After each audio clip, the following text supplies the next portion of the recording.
Black history. According to the public school system, Negroes were brought to America in 1619, forced to work as slaves on plantations, until one day this great white man named Abraham Lincoln came along and felt bad for the slaves and signed the Emancipation Proclamation in 1863, which freed the slaves. But there were still some bad whiteys in the southern states that passed Jim Crow laws for segregation. Afterwards, there came more whites that felt bad and then gave blacks civil rights in the 1960s, then allowed a black man to have the presidential office named Barack Obama. Now blacks are finally equal to whites. We can all get along. The end. Now, moving right along to our English lecture for the day. I don't think so.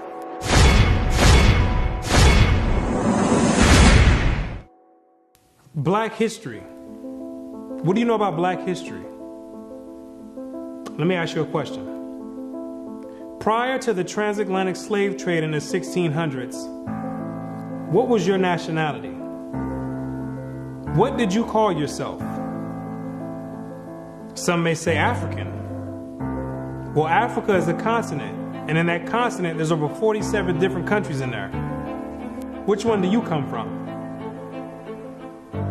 What language did you speak prior to the 1600s? Was it English? There's over 1,500 dialects being spoken in the land of Africa. Pick one.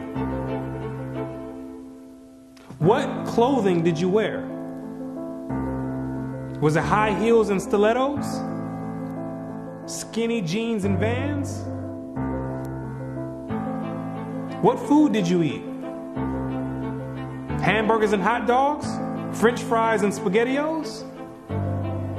What religion did you partake in? Who was your God? Was it Christianity and Cesare Borgia? Most of you have no idea about the answer to these questions. You have no recollection of any history prior to the transatlantic slave trade. Now, is that a coincidence or by random chance? I don't think so. Have you ever asked yourself, why is it that in the public school system that every time the subject of black history is taught, it always begins in the 1600s and with slavery? Why is that? Doesn't that raise some antennas and spark inquiry? Why is it that the public school system is so committed to revolving black history solely on the past 400 years? Why is that?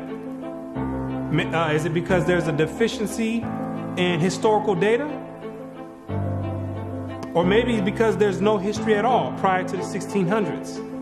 Maybe black people just poofed out of thin air, sporadically, landed on slave ships, and they said, hey, we got a new species here, and start importing and exporting them all over the world. Maybe that's what happened.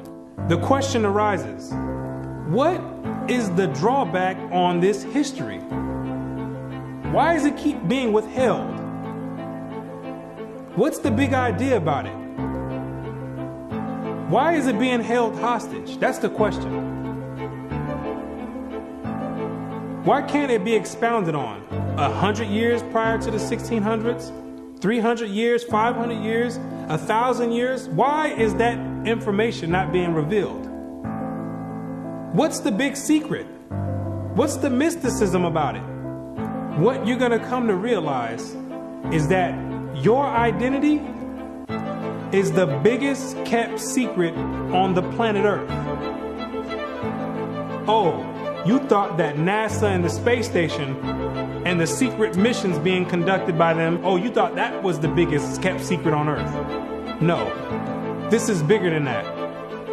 You thought that the government and the CIA and the FBI hiding information about UFOs and Planet X and Nibiru and aliens, you thought that was the biggest information and biggest kept secret. No, this is bigger than that. The elite Confederate has spent billions of dollars and constructed an innumerable amount of psychological stratagem to ensure that you never received and acquired this information that's about to be put out. You're about to receive pertinent information from some of the most reputable biblical scholars, historians, and archaeologists. And they all know something that you don't know. And that's your identity. Ham, the youngest son of Noah, born probably about 96 years before the flood, and one of 8 persons to live through the flood.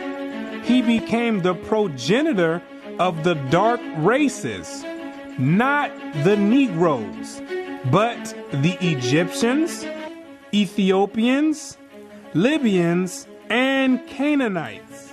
Wait, the churches and the pastors, which are set up by the government, all teach in unison a doctrine that all black people come from the seed of Ham. But once you open up scholastic sources, you'll find out that the biblical scholars say something totally different from what's taught in Orthodox Christianity. What do they mean by Ham is the father of the dark races but not the Negroes?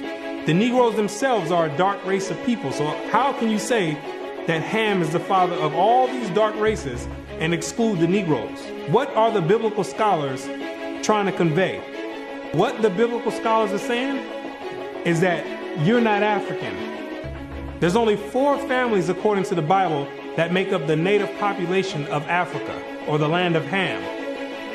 And the biblical scholars know that you don't descend from any one of those 4 families.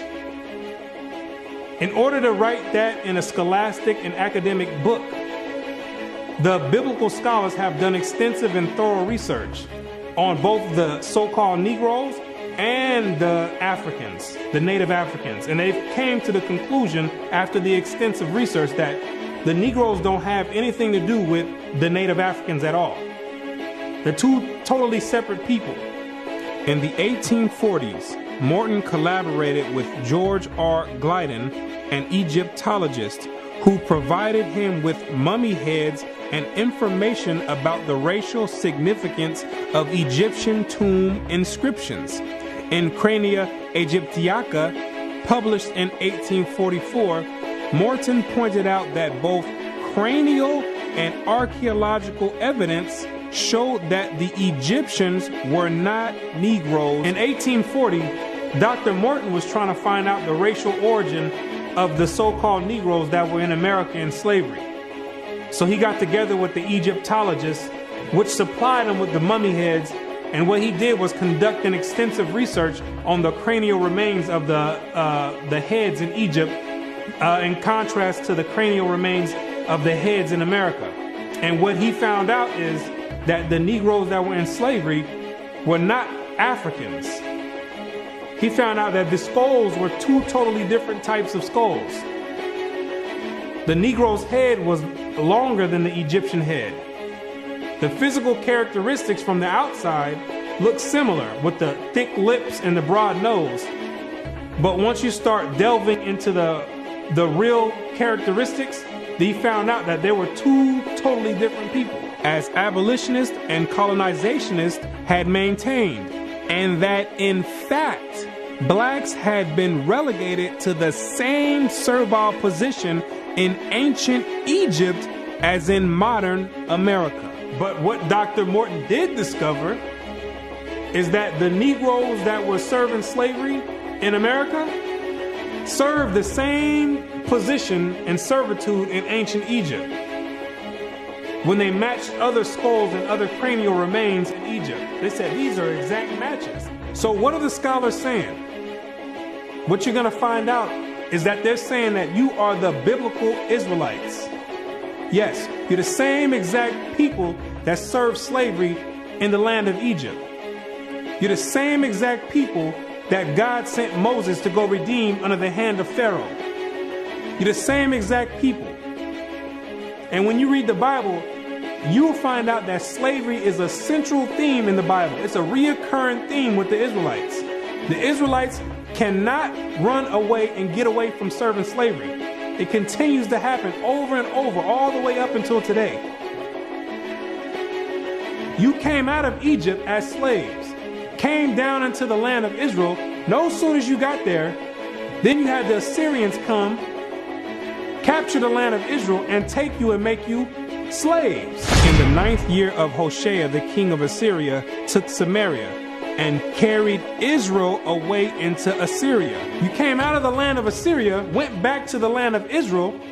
Then the Babylonians came, which are the modern day Ethiopians, the Cushites, came to the land of Israel and made you slaves.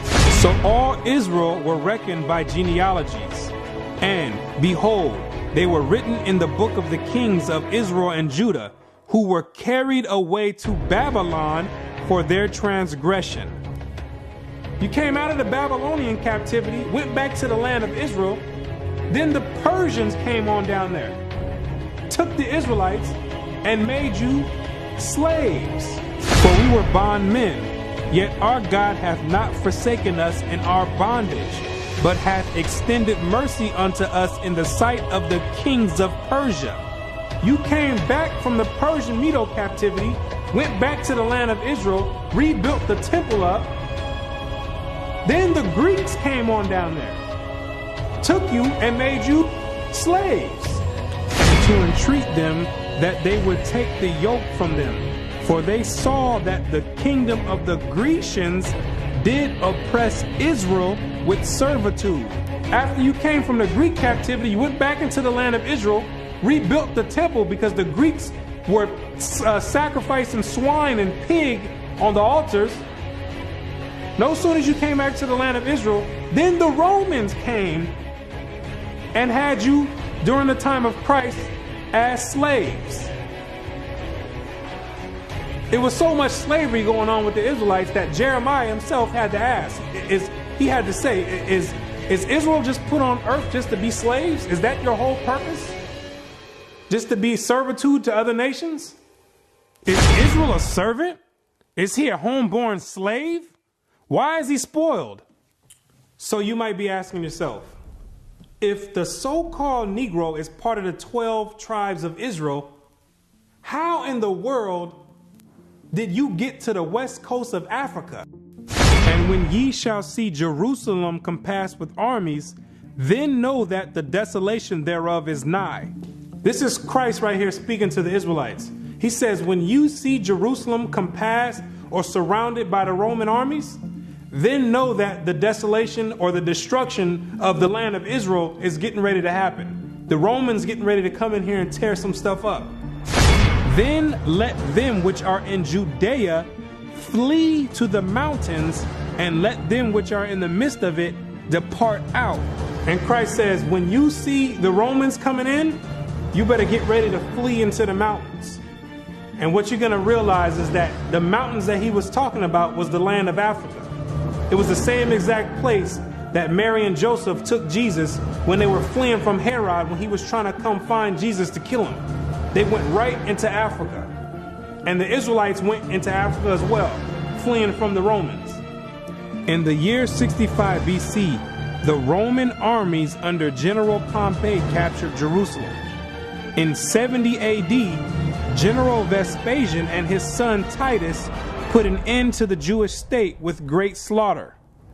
During the period from Pompey to Julius, it has been estimated that over 1 million Jews fled into Africa, fleeing from Roman persecution and slavery.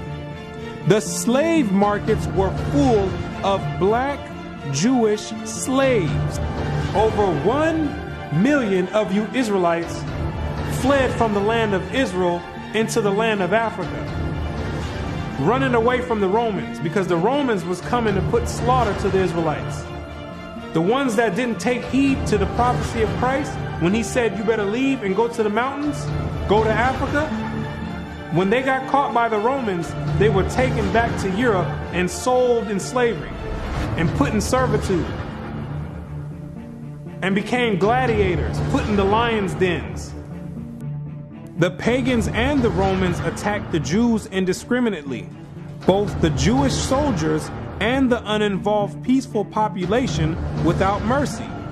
As a result of this merciless attack, many Jews fled to those parts of northwest Africa known as Tunisia, Algeria, Morocco, and Mauritania. Many other Jews fled to other areas where Rome did not have any jurisdiction. This was to the region of the south, the Sahara Desert, and the Sudan.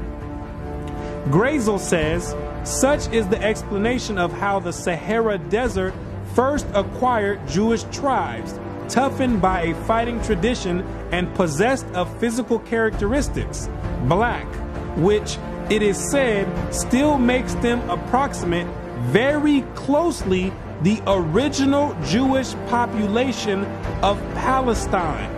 And after migrating from Israel and dwelling on the northwestern parts of Africa, after you were fighting vigorously with the Romans, you had no choice but to start migrating to the southern regions of Africa, where the Romans didn't have any jurisdiction.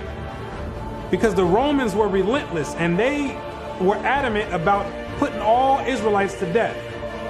So in order to get any type of peace, the Israelites had to start migrating to the sub-Sahara parts of Africa. The scholars know this for a fact. The biblical scholars know this for a fact. They know all the history of the Israelites and their migration patterns. Whatever may be thought of the more or less mythological traditions connected with the earliest Jews in North Africa, it is now practically an established fact that a Jewish nation, Jewish at least in faith, and perhaps too in origin, long held sway south of the Sahara. In later centuries, Jews are believed to have settled in Western Africa during the height of the Songhai, Mali, Ghana, and Kanem-Bornu empires. According to accounts from explorers of the region, several powerful Jewish families of the Songhai Empire were of Jewish origin. Some accounts place West African Jewish communities in the Andu Forest of Dahomey, south of Timbuktu. In the 1930s, these groups still maintained a Torah scroll written in Aramaic that had been burned into parchment with a hot iron instead of ink so it could not be changed. In the 1930s, the historians went over there and still found Israelites over there that didn't get captured in the slave trade, still practicing the Hebraic faith, still knowing who they were. With a Torah, which is the first 5 books of Moses, written in Aramaic. That's the ancient language. And it's a shame that they have to burn it in hot iron so the European colonialists don't come over there tampering with it and taking the evidence and trying to hide the history. It's a shame that they have to do that.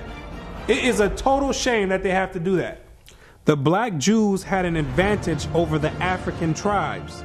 They carried their culture, history, laws, and written records with them. The Jews made use of every opportunity. They were an industrious and skillful people. In the Jewish Ghanaian states were found kings, princes, governors, generals, secretaries, treasurers, revenue agents, judges, architects, engineers, doctors, historians, language interpreters, mathematicians, jewelers, sculptors, masons, carpenters, painters of art, goldsmiths, leather workers, potters, armorers, saddlers, blacksmiths, agriculturalists, etc.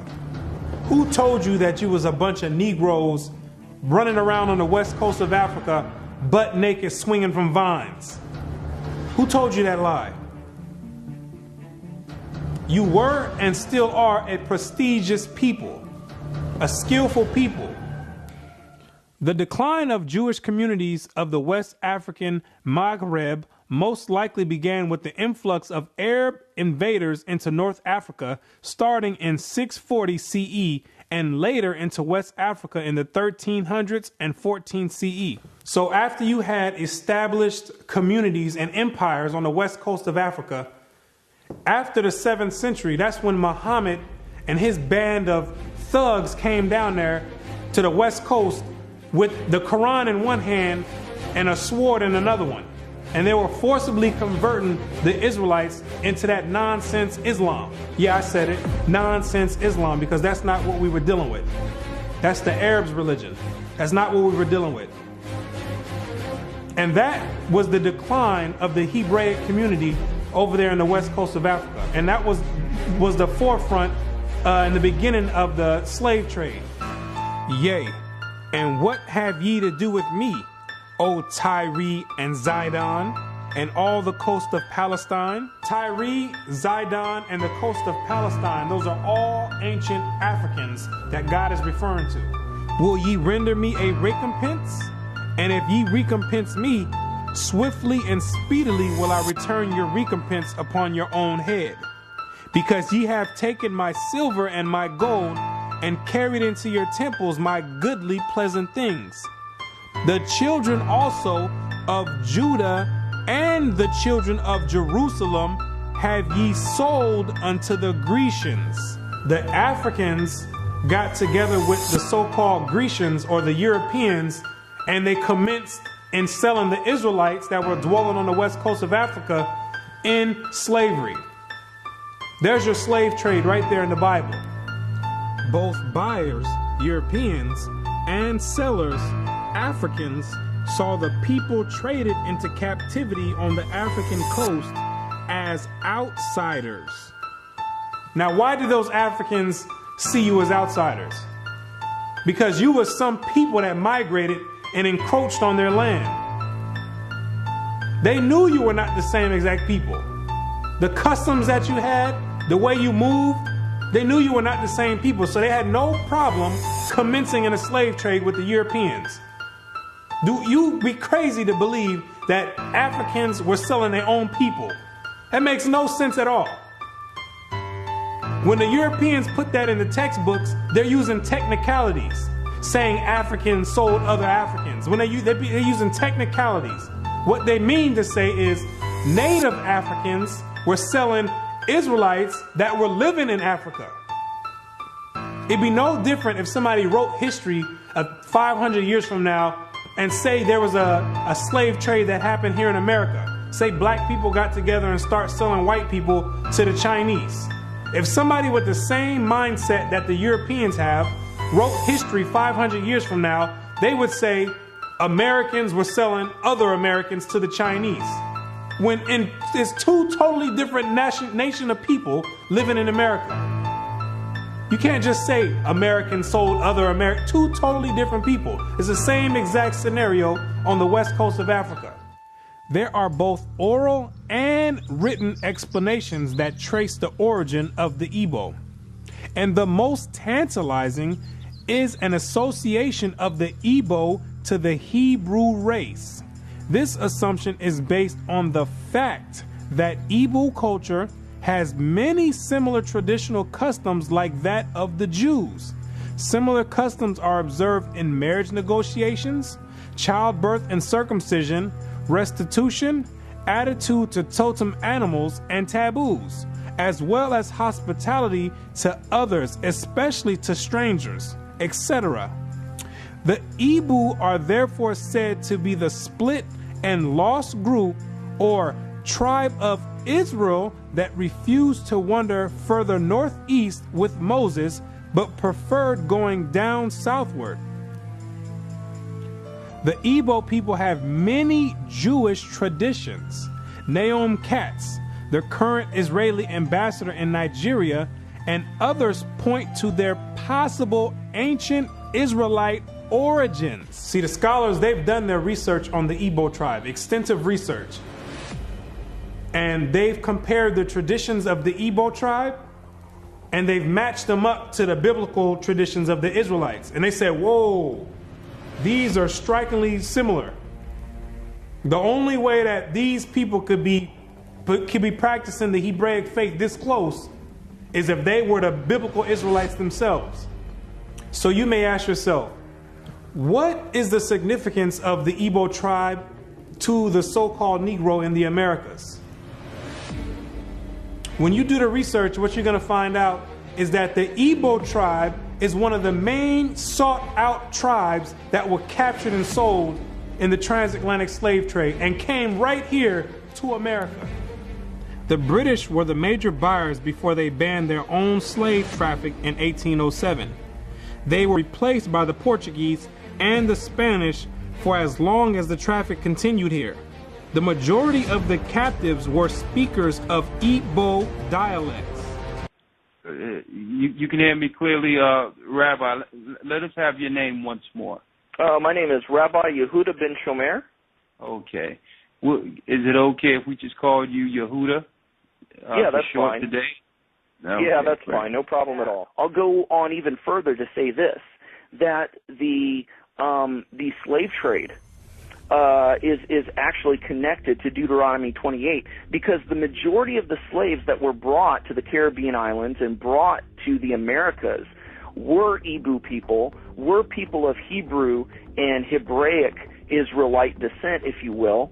And so if you read Deuteronomy chapter 28, it matches perfectly what happened to the Hebrew slaves, the black Hebrew slaves, during the slave trade. It just matches it perfectly. Back up now. I think we just rung a bell here. Hold up now. Okay. Hold up. Hold the presses.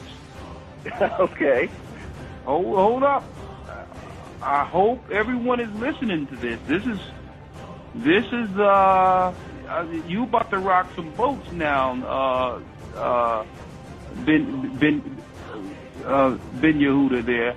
Hold up now. Listen to what he's saying here. So you are saying that there's a great chance, or more so, that the black people that links directly to the slave trade are from the lost tribes of Israel. Is that what you're saying here, sir? Yes, I am. Now, granted, I will qualify that I don't. Wait a second. I don't believe that every single black person is Hebraic or Jewish, but I'm saying that the majority of the slaves involved in the slave trade were Hebrews. These people knew exactly who they were buying and selling, both the Africans and the Europeans. The Europeans, which are the Romans went after 70 AD, they went conquering, and they done hid themselves under different nationalities after they done conquered the native people that were in those lands in Europe. Hid themselves under the French, under the British, under the Portuguese. They're the same exact Romans. And all they're doing is continuing the agenda that was put in place in 70 AD. When they came down there looking for the Israelites. It's the same exact agenda. And carrying it forward to today. It's the same exact agenda. They knew exactly who they were aiming for. It's not by coincidence that all the history matches up perfectly with the Bible prophecies. It's not a coincidence. And then they push a doctrine on you in church talking about it doesn't matter. So then you never go and look for this information. Now you see exactly why they don't put none of this in black history, why they don't go prior to the 1600s. You start digging prior to the 1600s, and then you find out you come or descend from the Igbo tribe. You start doing your research. Well, let me find out a little bit more about this Igbo tribe. Then you find out that the Igbo tribe are known as fact descend from the 12 tribes of Israel. So then you say, hold on. Something's not right here. That's the exact reason why they don't go prior to the 1600s. You're not supposed to find out this information. They're supposed to keep renaming your nationalities every few years to cause confusion and to have you confused not knowing who you are. Each year, something else come out. First you called Negro, then you called color. Then 10 years later, they switch it to African American. It's all by design. Now you have to be asking yourself, if you are supposed to be the people of God, the chosen people of God, why is it that he continues to allow you to keep going into slavery after slavery after slavery? And why does he have you building up everybody's civilization off of the back of your slave labor. And it shall come to pass, when thou shalt show this people all these words, and they shall say unto thee, wherefore hath the Lord pronounced all this great evil against us? Or what is our iniquity? Or what is our sin that we have committed against the Lord our God? Then thou shalt say unto them, because your fathers have forsaken me, saith the Lord, and have walked after other gods, and have served them, and have worshipped them, and have forsaken me, and have not kept my law. What you're going to realize is that when Moses brought you out of the land of Egypt and you entered into the wilderness, you entered into a covenant with the Most High God, the creator of everything you see in heaven and in earth. You entered in a blood in and blood out agreement with the creator. And he kept his end of the bargain, but you never kept yours. And he took the book of the covenant and read in the audience of the people. And they said, all that the Lord hath said, we will do, and be obedient. And Moses took the blood and sprinkled it on the people and said, behold, the blood of the covenant, which the Lord hath made with you concerning all these words. Once Moses sprinkled the blood on you, there was no way out of it. You entered into the covenant. And it shall come to pass, if thou shalt hearken diligently unto the voice of the Lord thy God, to observe and to do all his commandments, which I command thee this day, that the Lord thy God will set thee on high above all nations on the earth. And all these blessings shall come on thee and overtake thee, if thou shalt hearken unto the voice of the Lord thy God. You see, if you kept your end of the bargain, the deal was the Most High was going to set you above all nations on the planet Earth. You know, the same spot that the Europeans have today, that was supposed to be your spot if you kept his laws, statutes, and commandments. But, that means there's a stipulation. There's two sides of the bargain. It shall come to pass, if thou wilt not hearken unto the voice of the Lord thy God, to observe to do all his commandments and his statutes which I command thee this day, that all these curses shall come upon thee and overtake thee. Thy sons and thy daughters shall be given unto another people, and thine eyes shall look and fail with longing for them all the day long, and there shall be no might in thine hand. Thou shalt beget sons and daughters, but thou shalt not enjoy them, for they shall go into captivity. The stranger that is within thee shall get up above thee very high, and thou shalt come down very low. Moreover, all these curses shall come upon thee, and shall pursue thee, and overtake thee, till thou be destroyed, because thou hearkenest not unto the voice of the Lord thy God, to keep his commandments and his statutes which he commanded thee. And they shall be upon thee for a sign and for a wonder, and upon thy seed forever, because thou servest not the Lord thy God with joyfulness and with gladness of heart, for the abundance of all things. Therefore shalt thou serve thine enemies, which the Lord shall send against thee, in hunger and in thirst and in nakedness and in want of all things. And he shall put a yoke of iron upon thy neck until he have destroyed thee. God says you'd have the yokes of iron on your neck until he has destroyed you. So that means when he take the yokes of iron off, you were destroyed. When did that happen? in 1863 when Abraham Lincoln signed the Emancipation Proclamation. The yokes of iron came off, but at that time, your whole history had been whipped out of you. When the master gives you something, you take it. He gave it a name. It's a nice name. It's Toby. And it's going to be yours till the day you die. Now, I know you understand me, and I want to hear it. Again!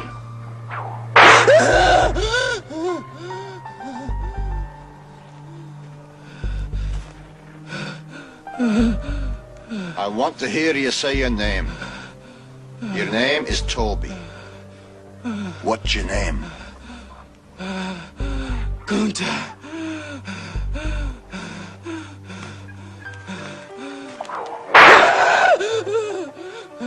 Lord God, help that boy.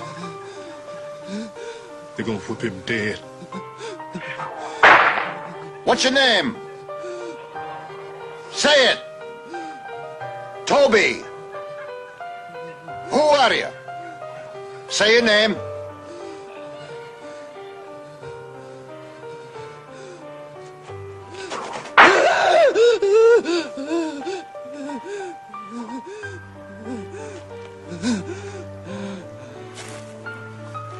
What's your name? Toby. So that the man that is tender among you and very delicate, his eyes shall be evil towards his brother, and toward the wife of his bosom, and toward the remnant of his children, which he shall leave. You wonder why it's black on black crime? You didn't keep your part of the covenant. You wonder why black men always leave the children? You didn't keep your part of the covenant. Also, every sickness and every plague which is not written in the book of this law, them will the Lord bring upon thee until thou be destroyed. Why are you number one in HIV? You didn't keep your part of the covenant. Why are you number one in hypertension and high blood pressure? You didn't keep your part of the covenant. Why are you number one in high cholesterol? You didn't keep your part of the covenant. Why are you number one in diabetes? You didn't keep your part of the covenant. Why are you number one in all negative effects across the board? You didn't keep your part of the covenant. And the Lord shall scatter thee among all people from one end of the earth even unto the other. And there thou shalt serve other gods, which neither thou nor thy fathers have known, even wood and stone. And among these nations shalt thou find no ease, neither shall the sole of thy foot have rest. But the Lord shall give thee there a trembling heart, and failing of eyes, and sorrow of mind. And thy life shall hang in doubt before thee, and thou shalt fear day and night, and have no assurance of thy life. In the morning thou shalt say, would God it were even? And in the evening thou shalt say, would God it were morning? For the fear of thine heart wherewith thou shalt fear, and for the sight of thine eyes which thou shalt see. And the Lord shall bring thee into Egypt again. The word Egypt in the Bible means bondage or slavery. I am the Lord thy God, which have brought thee out of the land of Egypt, out of the house of bondage. So when God says he's going to bring you into Egypt again, he's saying, I'm going to bring you into slavery again with ships. But this time you're going with ships, packed up like sardines in a can. By the way whereof I spake unto thee, thou shalt see it no more again. And there ye shall be sold unto your enemies for bondmen and bondwomen, and no man shall buy you. And God says no man shall buy you. Back in the biblical days, you would be able to buy or redeem a slave by payment. But God says no man is going to be able to redeem you out of this slavery. This last one I bring you to, this last Egypt, nobody's going to get you out of it. Marcus Garvey tried to get you out of it, didn't work. Martin Luther King tried to get you out of it, didn't work. Malcolm X tried to get you out of it, didn't work. Louis Farrakhan tried to get you out of it, didn't work. Al Sharpton tried to get you out of it, didn't work. Why? Because you are still breaking the covenant.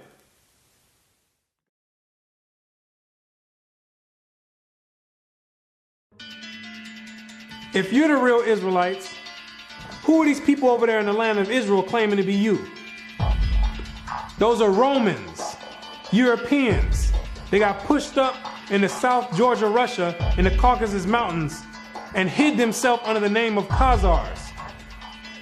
Between the 8th and 9th century, the Khazarian Empire under King Bulan adopted the traditions of the Israelites and mixed it with paganism and called it Judaism. Yes, we know your history too. Then after the Holocaust, which was politically motivated, the elite used that as a pretext to invade the land of Israel and took those Khazarian converts and placed them in that land in 1948. In May of 1948, a new Jewish state, Israel, was born in a bath of blood. Jewish troops routed Arab forces from the city of Haifa in the first of a series of battles that were to reverberate through the years.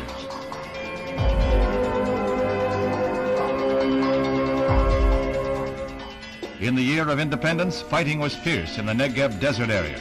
Here, Israeli troops routed the Arabs and took hundreds of prisoners. Meanwhile, on May 14, 1948, the new government headed by David Ben-Gurion is installed in Tel Aviv. Thus, for the first time since the Roman legion destroyed Jerusalem in the year 70 AD, the Jewish people have a nation of their own.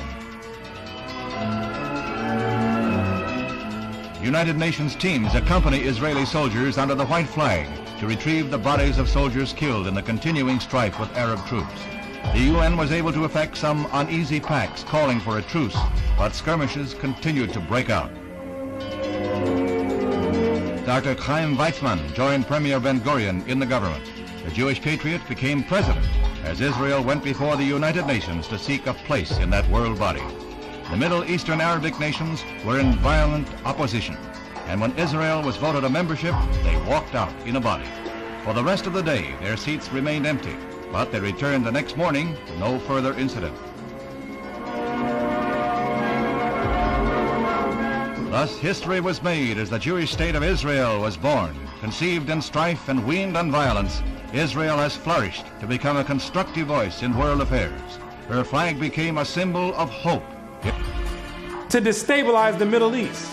Prior to that, those people never lived in the land of Israel. Prior to 1948, those people never stepped foot in the land of Israel. Those are Europeans hiding themselves, European Romans hiding themselves under Jewish. That's what they keep doing each time. They keep going different places and taking on different nationalities. They're the same exact people. These are the same exact people that funded your transatlantic slave trade. Yes, the same Jewish man. The same Romans.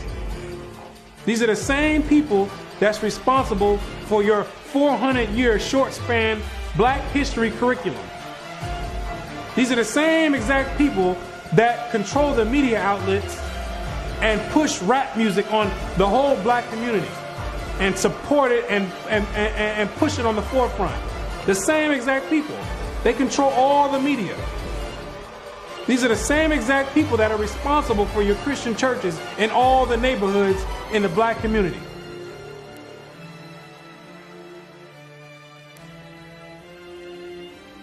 The Bible says when the real Jews get in the land of Israel, there will be no more war. Since those converts, Khazarian converts, went into the land, it's only been war. They don't fit the prophecies. They over there dealing with Satan. I know thy works and tribulation and poverty, but thou art rich. And I know the blasphemy of them which say they are Jews and are not, but are the synagogue of Satan, using the Babylonian Talmud as their authoritative source. These people are not the real Jews, and they have nothing to do with the Most High God and the biblical Israelites. They're not the real Jews, and they're dealing with Satan at the highest level. What are these nations trying to accomplish by suppressing all this information? What you're going to realize is that there's a group of nations that are confederate together that have been trying to get rid of the Israelites from way back when so they can offset the Bible prophecies. Keep not thou silence, O God. Hold not thy peace, and be not still, O God.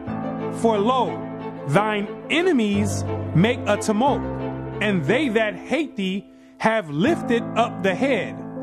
They have taken crafty counsel against thy people, and consulted against thy hidden ones. They have said, come, and let us cut them off from being a nation, that the name of Israel may be no more in remembrance. The elite know that America, according to the Bible, is the last kingdom before the return of the Messiah. It's the last reigning kingdom, called Babylon the Great, or the Little Horn.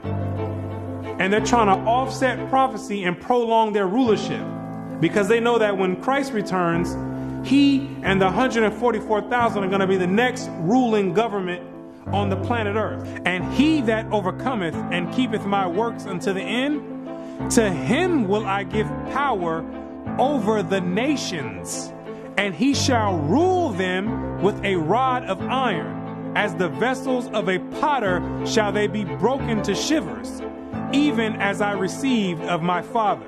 And I heard the number of them which were sealed, and there were sealed 144,000 of all the tribes of the children of Israel.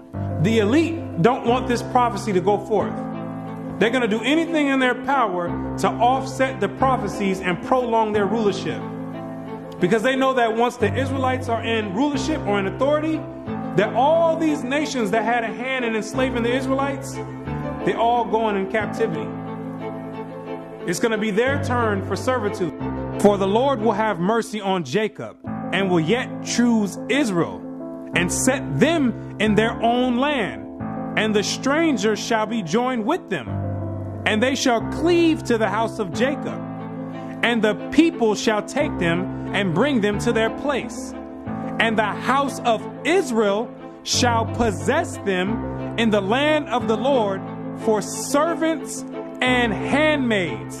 And they shall take them captives, whose captives they were, and they shall rule over their oppressors. Therefore, all they that devour thee shall be devoured, and all thine adversaries, every one of them, shall go into captivity. And they that spoil thee shall be a spoil, and all that prey upon thee will I give for a prey. He that leadeth into captivity shall go into captivity. He that killeth with the sword must be killed with the sword. Here is the patience and the faith of the saints. The elite have got together with their top scholars in their think tanks, and they know these prophecies to a T. They didn't study this book back and forth. They understand all the breakdowns and prophecies. So in order to prevent these things, they have to suppress history and rewrite history and flood the media outlets with all types of futile material like rap music, Atlanta Housewives, and other reality TV nonsense to keep your mind occupied on entertainment and diverted from anything with any significance. And the success rate of that to black people is extremely high. The black man won't pick up a book if his life depended on it. A book is kryptonite to the black man. It's like spraying Raid on a roach. They say if you want to hide anything from a black man, you put it in a book. But despite these efforts of trying to offset prophecy, there's Israelites waking up all over the world by the thousands, coming up out of sleep and getting rid of these Gentile gods and coming back to the Most High God, the creator of heaven and earth, and keeping their end of the bargain. For the children of Israel shall abide many days without a king, and without a prince, and without a sacrifice, and without an image, and without an ephod, and without a teraphim. Afterward shall the children of Israel return and seek the Lord their God and David their king, and shall fear the Lord and his goodness in the latter days. The kingdom of heaven rulership, the governing body, is being set up right now in the midst of everyone, and nobody even knows it. While America is on an economic decline, God is raising up the ruling government of the kingdom of heaven. He says, even though the children of Israel are as the sand of the sea, only a small remnant are going to be saved from his wrath. Isaiah also crieth concerning Israel, though the number of the children of Israel be as the sand of the sea, a remnant shall be saved.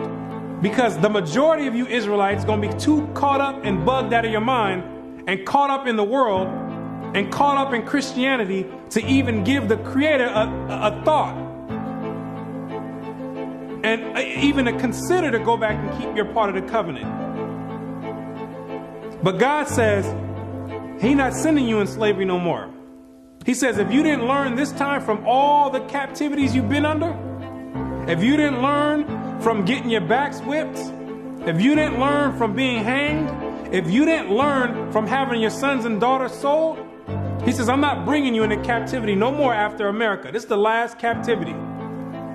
He has another plan for you. You got another punishment coming. It's called the lake of fire. But the fearful and unbelieving and the abominable and murderers and whoremongers and sorcerers and idolaters and all liars shall have their part in the lake which burneth with fire and brimstone, which is the second death. And you're going to be there for a very long time. But to those that have an ear and come back and return to the Heavenly Father, He's going to make a new covenant with you. For finding fault with them, He saith, behold, the days come, saith the Lord, when I will make a new covenant with the house of Israel and with the house of Judah. The Bible says that the new covenant is with the Israelites, not all nations. He made the first covenant with you, and He's making the next covenant with you as well. Not according to the covenant that I made with their fathers in the day when I took them by the hand to lead them out of the land of Egypt, because they continued not in my covenant, and I regarded them not, saith the Lord. For this is the covenant that I will make with the house of Israel after those days.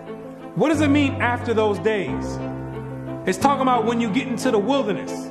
Yes, you have to go to the wilderness again. The same way when you came out of Egypt and you went into the wilderness and made the first covenant is the same exact way when you come out of America, which is the modern Egypt, you're going to have to go into the wilderness again. And I will bring you out from the people and will gather you out of the countries wherein you are scattered, with a mighty hand and with a stretched out arm and with fury poured out. And I will bring you into the wilderness of the people, and there will I plead with you face to face, like as I pleaded with your fathers in the wilderness of the land of Egypt. So will I plead with you, saith the Lord God. And I will cause you to pass under the rod, and I will bring you into the bond of the covenant. The covenant is going to be made after Christ returns. That's the new covenant. Then in the new covenant now, you're still under the same exact covenant you made when you came out of Egypt. That's a binding covenant right now. I will put my laws in their mind and write them in their hearts. And I will be to them a God, and they shall be to me a people.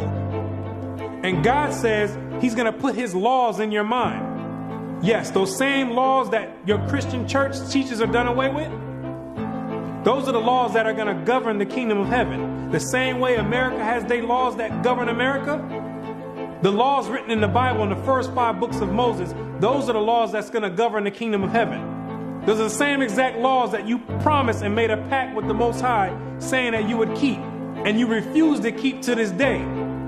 That this is a rebellious people, lying children, children that will not hear the law of the Lord, which say unto the seers, see not, and to the prophets, prophesy not unto us right things, speak unto us smooth things, prophesy deceits. Yet the number of the children of Israel shall be as the sand of the sea, which cannot be measured nor numbered. And it shall come to pass that in the place where it was said unto them, ye are not my people, there it shall be said unto them, ye are the sons of the living God. In these same exact places where you were scattered for a reproach and called by different names like African American, Negro, and colored people, and where you were told in church that you were a Gentile, in these same exact places, it's now being told to you that you're actually the children of Israel. Prophecy is being fulfilled right now. It's up to you now to make a choice. Either you're going to come back and keep your end of the bargain, or you're going to still stay out in the world. And if you stay out in the world, the only thing you can look forward to is weeping and gnashing of teeth. The Most High is extending out his hand one last time. It's either you're going to repent and come back, or you're going to die in your sins. You can hang on to whatever you want. You still want to worship the Gentiles' gods? You go for it. The Gentiles can teach that the law's done away with. They wasn't back there in the wilderness, and they wasn't back there with the blood sprinkled on them. They wasn't under a covenant. They weren't back there saying, we will obey. You did. The Most High never gave them no laws to keep, but he gave it to you. He showeth his word unto Jacob, his statutes and his judgments unto Israel. He hath not dealt so with any nation. And as for his judgments, they have not known them. Praise ye the Lord. So there's no punishment for them not keeping the laws. But there's a great punishment for you not keeping it. So it's time to decide. Either you're going to be in or you're out. But now you know who you are.